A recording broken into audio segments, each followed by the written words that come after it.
Greetings all, it's Blue Knight. Welcome back to the Legend of Zelda Skyward Sword. Previously, we completed quite a bit of stuff around the sky, including collecting some items, and getting the third opening in the cloud barrier well opened. Today we'll be making some preparations before we head off to the third region, which like I said in the last episode, I'm really excited for. So here's a small seed satchel we could have gotten after we were done with Farron, or Furore. That's not the name of the region, it's Furore. But it only costs 100 rupees, and like I showed off last time, we would have got one for free from opening one of the goddess chests, so that's why I didn't have to go for this. But we can get another bomb bag, which I don't really need. Honestly, I'm okay with the one we've got. But I want to get bombs for it, because we are all out right now. For 20 rupees too. It's a very nice deal. Aha, thank you for your loyal and continued patronage, friend. Let's see, do I need any seeds? I think I do. Because I believe I'm only 4 seeds shy of a full pack. But now we've got them. I'll have to check the seed ammo. I can't in the store, but I can on my gear screen. Gear screen, thank you. Wow, I can't believe it took that long. Yep, we are full capacity with our slingshot. I wonder what he says though. I got something new to show you. Today I was able to procure a small bomb bag, which I don't need right now. Besides, I want to get something else for our pouch. So let's head to item check. Bet you're here to check me out, right? Well, don't make a habit of it, okay? Anyways, you need to grab something or drop something off? Yes, please, ma'am. I'm not interested in your looks right now. I'm sure you're a very nice lady, but you're not the kind of thing I'm here for. I'm keeping the treasure medal on so we can get more treasures. Well, I was gonna say we were gonna get the bug medal, but I just remembered we don't have enough money for that yet. Though it would be good to have, but one can dream. Let's see, another red potion. Wait, I don't have an empty bottle? Really? I don't? Oh right, I used my third one for that, for the fairy. Can't believe I blanked on it again. So I guess I'll just use one just for a revitalizing potion. Because I'm gonna say right now, the third region, your iron shield is not gonna be foolproof because there are gonna be electrical attacks that you'll have to be careful of, otherwise your shield will break. So that's why I'm getting a revitalizing potion right now. So we got one of everything, one fairy, one heart potion, and one revitalizing potion. Also the revitalizer gives you 4 hearts, so your gains have health back no matter which potion you got at this point. At least that's if you're playing along. Let's go visit this guy. I don't think we've met him in full yet. This guy's name is Gonzo. And what he does, he can either fix our shield if it needs fixing, which I probably will have to do, or he can upgrade our items. That's provided if you have the necessary treasures for him to do so, and the right amount of rupees, of course, because stuff like this doesn't come for free, people. You should know that. Okay, I got enough for an iron shield. That's not gonna be foolproof, but I think it will be better so we can fight off the enemies in the upcoming region. But that's my opinion. Also, it will be fully upgraded. Not fully upgraded, fully healed as well. So that's another plus.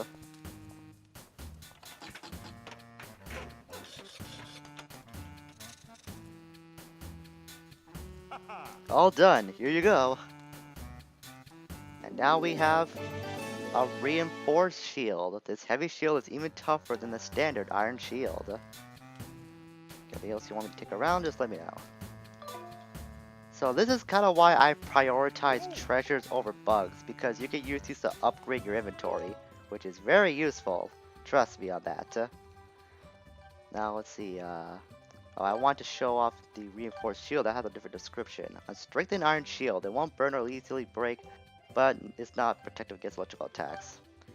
Small seed satchel, a bag that can hold 10 extra Deku seeds for the slingshot. One of the more unique things about this game is that You're not limited to having one container for one specific item. So you can have more than one small seed satchel or more than one bomb bag if your heart desires. So you could be loaded up with one weapon and just be completely drenched on the other one in terms of ammo capacity. But that's up to you. Personally, I like to keep things balanced because I don't really like to rely myself on having to rely on one resource or one particular strength of or weapon of strength to be overpowered than the other. I like to keep things at an equal balance just because I can have all my bases covered. So now that I believe we've made all the necessary preparations, we can finally head to the third opening in the cloud barrier, which, like I said last time, I am really excited for. This is my favorite region in the game. Not because of what the setting is, but what it brings. We'll get to that when we get to that. But for now, let's head down the cloud barrier and see what awaits us down the surface. It's kind of a long drop, actually. Oh, there's a cutscene.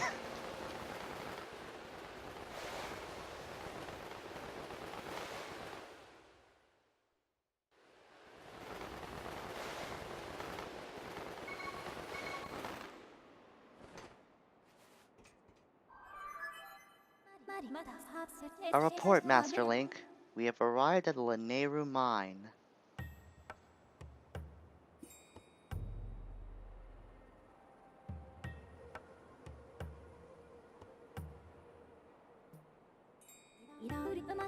This arid region was transformed into a desert over the course of several hundred years. But really, that's it? I know it's a desert, but I thought there'd be more to it. I guess not. Fine. Really not having a lot of information on the Laneru mine, I guess. My projections show that Zelda must have traveled through this area. Yeah, she really does have a lot to go on. That's surprising. So Zelda's up ahead. I should probably go equip my shield, otherwise I would be unprotected. So let's see if we go behind here. There are a couple of piles of rocks we can blow up. So let's do that. And there's also a goddess cube we can get as well. So let's strike this. Alright, I think the rupees are frozen in time, so I'll have plenty of time to, well, get the rupees. That was a pretty redundant story sentence. Wow, my brain is just not firing all cylinders today. Then again, I think I'm still improving commentary, so I guess that's one thing that I can excuse myself for. Though it's not really much of an excuse in my opinion. Because I have been doing this for how long now? Like a couple of years consistently at this point? I'm not sure. About a year and a half at most, give or take. Let that blow up. Another great rupee. Now if we investigate this deceased or deactivated robot, my estimates indicate that this object has been broken for many years. I am unable to analyze the contents of its speech at this time.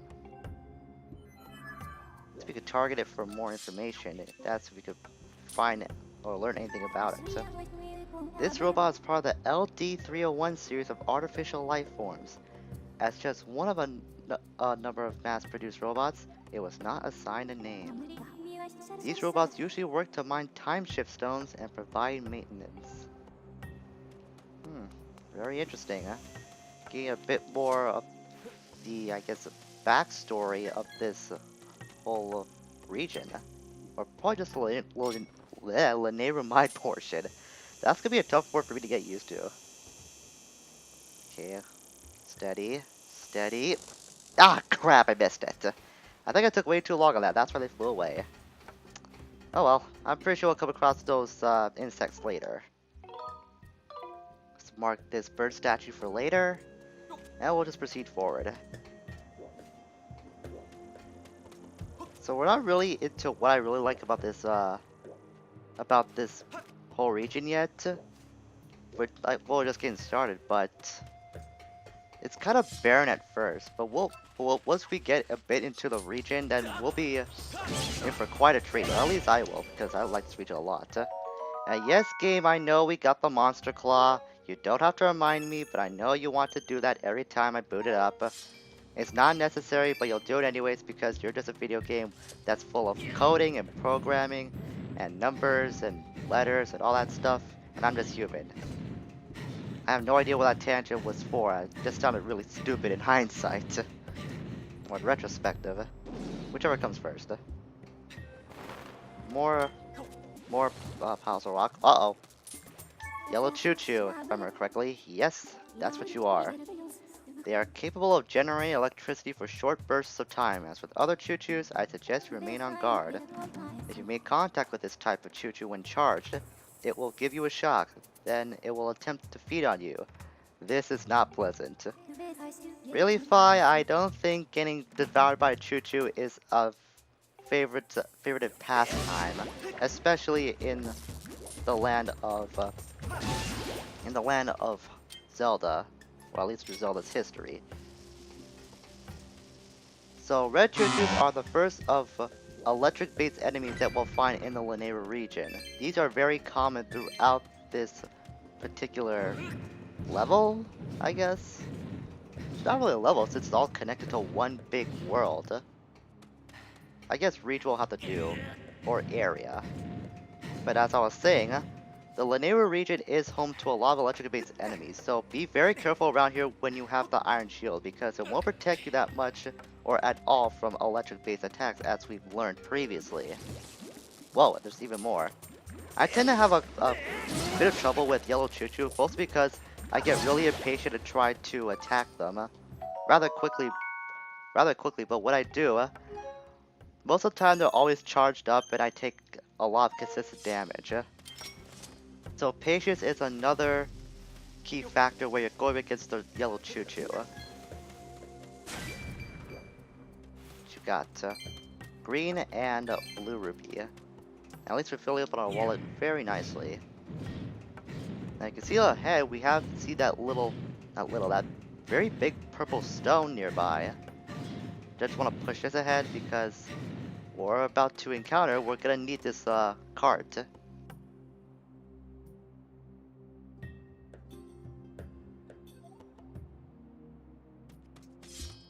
So let's see if we can strike this thing and see if anything happens. We can target it, so Fi will give us any info on it. But if we do strike it,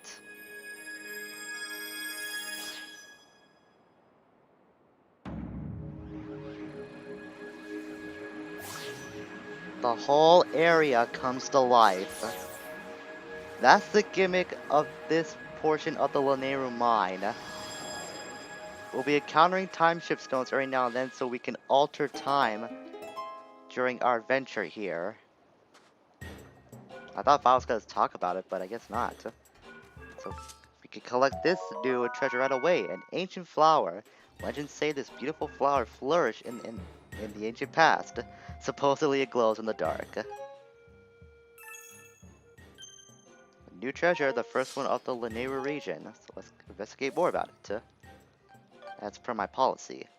A flower that was said to bloom in ancient times, mostly in Lanayru province. The roots yield a precarious oil. Interesting. So we can now talk to the LD robots now that they're activated. Let's talk to this guy. That's a minecart for transforming time shift zones. They're not for human use, they'll get lost. I am able to confirm that a time shift has occurred within this space. Any impact of the blue stones creates a sustained temporal disruption field in the surrounding area. Readings show that this area is in a past time state. So now we get to, I guess, see what Elder was like before it became the huge barren wasteland that it is today. Did we already talk to you? Where'd you come from? We're here collecting time shift stones and transporting them to Lanayru mining facility. Stay away from the blue zones. Blue stones, they're too dangerous for humans. More rock piles, we can blow that up. So we can talk to these guys and I guess quickly learn their personality, that while they might look kinda cute, they're pretty freaking rude to humans. or at least elves. What's the common classification for humans in Zelda? I don't really know, honestly. I don't want to say they're humans or elves, or they're probably just a mixture between the two, considering how their ears look. But that's just besides the point. We can now get into this card since it's now in the time shift zone. So think about these cards that, depending on which side they're on, if they're within the time shift area, we can write them into different sectors. But if they're not, we'll have to push them into the time shift zone, and then they'll be writable. I actually didn't want to come here yet, because this is the way to progress. There's another door that we saw that we can go through for that other time shift minecart. So I guess I'll just call it a minecart, not really a time shift cart or something like that. Though these were used to transport time shift stones, if my memory's correct on the research I was doing before recording this Let's Play.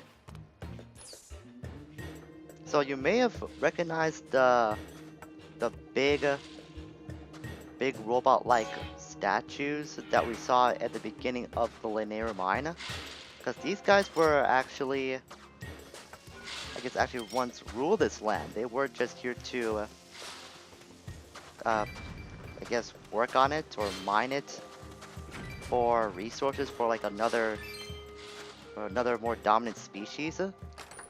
These guys have been here for quite a long time. If you remember those big LD robots that we saw at the beginning of this level, or area, I should say. I just don't want to go talk to those guys because we already conversed with a bit of them quite enough as it is. So we'll just try to make more progress into this region. Let's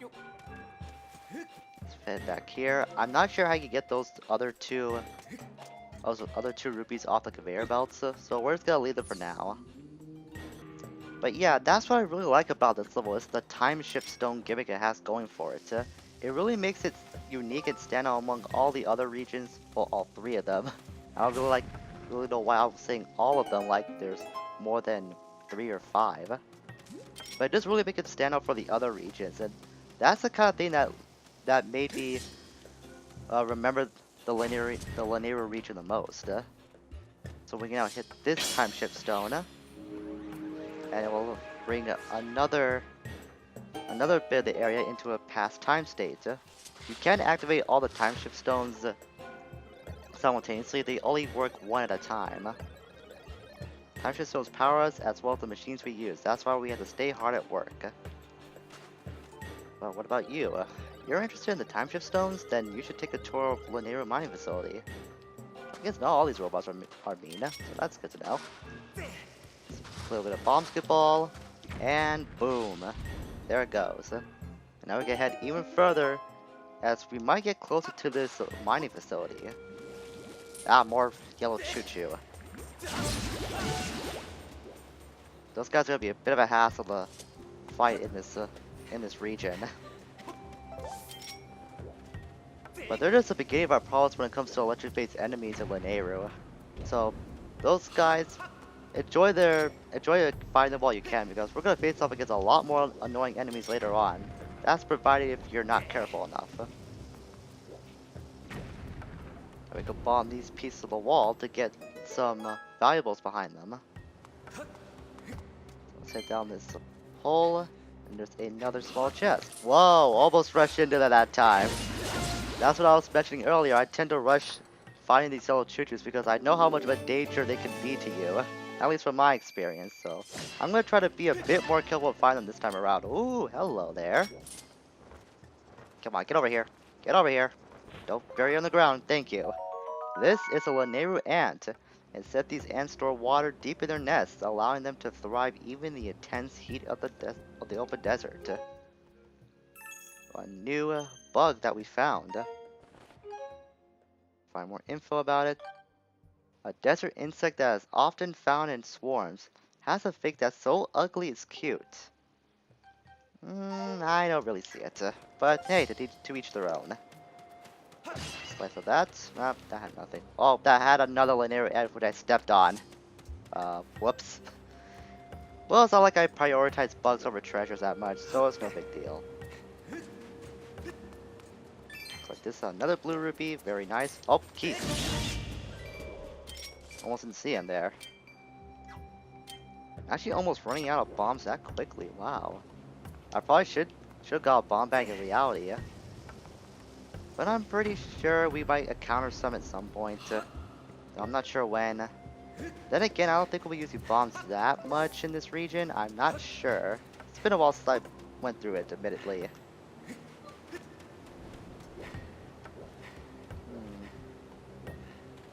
Okay, so for this portion, I'll have to run through. Oh, that was cheap! Gotta get back! Ooh, that was close. Okay, so those are, I think they're called electric spoons or electric spumes. I don't really remember for sure. Electro spume, okay, that was close. At home in the desert, this monster spits a wad-like electrified projectile that produces internally. Cowardly by nature, it sits with its eyes just above the surface in order to detect any danger. So that, I think that second bit was very similar to the magma spume that we fought back in Elden. Can't believe I was blanking on that too. We spent so much time. I especially spent so much time in Elden. I can't believe I blanked on that.